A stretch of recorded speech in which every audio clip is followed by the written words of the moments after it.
ஒரு நிமிட கதை. ஒரு ஆசிரியர் மாணவன் ஒருவனிடத்தில் ஒரு கிளாஸ் தண்ணீரை கொடுத்து கேட்டார், உன் கையில் இருக்கும் கிளாஸில் உள்ள தண்ணீரின் கனம் எவ்வளவு? அவன் சொன்னான், அது 300 அல்லது 400 கிராம் என்றான்.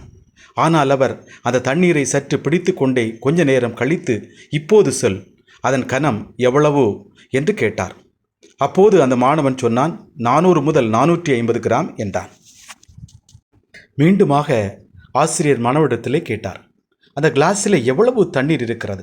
ஒருவன் சொன்னான், அதிலே பகுதி அளவு தண்ணீர் இருக்கிறது.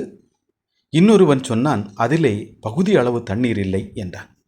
ஆம் நண்பர்களே, எடுத்துக்கொள்கின்ற நேரத்தையும் பார்க்கின்ற பார்வையும் பொறுத்துத்தான் கனமும் அளவும் இருக்கின்றது. ஆம் நண்பர்களே, வாழ்க்கையும் இப்படித்தான், நாம் எடுத்துக்கொள்வதில்தான் இருக்கிறது.